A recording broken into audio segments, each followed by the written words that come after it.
టీవీలో ధర అలాగే విష్ణు గురించి ఒక వార్త అయితే వైరల్ అయింది కదా. అది కాస్త పిల్లలు చూస్తారు. ముఖ్యంగా వైష్ణవి చూసి వాళ్ళ నాన్న చాలా బాధపడుతుంటాడని, వాళ్ళ నాన్నని కలవాలని అయితే వెన్నెలకి కాల్ చేసి చెప్తుంది. ఎలాగైనా సరే మీ నాన్నని నేను పార్క్ తీసుకొని వస్తాను, నువ్వు కూడా అక్కడికి రా, మీ నాన్నతో మాట్లాడదు అన్నట్టు చెప్తుంది. సరే అని ఈ వైష్ణవి పాప ఏం చేస్తుందంటే, ఈ అమ్మ ఈరోజు డెలివరీలకు కూడా వెళ్ళలేదు, ఏం చేయాలి అని పంటి నొప్పి అని యాక్షన్ వేసి ఐస్ క్రీమ్ తింటే పోతుందంట అని ఎలాగైనా వాళ్ళిద్దరిని కలిసి బయటికి తీసుకొని వెళ్తుంది. అంటే బీహార్ని, వరలక్ష్మిని.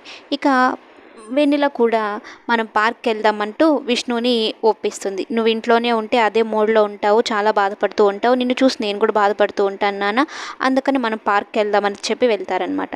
అయితే వైష్ణవి వరలక్ష్మి ఇద్దరు కలిసి ఐస్ క్రీమ్ తింటూ, అమ్మ నేను కాసేపు పిల్లలతో ఆడుకొని వస్తాను, నువ్వు వెళ్ళు అంటే వరలక్ష్మి లేదు లేదు పార్క్కి వెళ్దాం మనం కూడా అన్నట్టు చెప్తుంది. వైష్ణవి ఏమో భయపడుతూ ఉంటుంది. పార్క్లో ఒకవేళ నాన్నని వెన్నెలని చూసిందంటే కథ మొత్తం అడ్డం తిరిగిపోతుంది. అప్పుడు నేనేం చెప్పాలి, నేను వెన్నెల ఒకేలాగా ఉన్నామని తెలిసిపోతుంది. అప్పుడు వెన్నెలని వరలక్ష్మి ఆంటీ నన్ను డాడీ తీసుకుని వెళ్ళిపోతారు ఎలా అన్నట్టు వైష్ణవి కంగారు పడిపోతూ ఉంటుంది.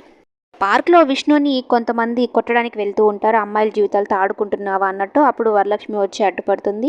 నేను ఆమె భార్యను అని చెప్తుంది. ఆ మాట కాస్త పిల్లలిద్దరూ అంటారు. అంటే వరలక్ష్మియే మా అమ్మన అన్నట్టు వైష్ణవి అనుకుంటుంది, విష్ణునే మా నాన్న అన్నట్టు వెన్నెల అనుకుంటుంది. కథ అయితే సూపర్ ట్విస్ట్ అయితే తిరగబోతుంది.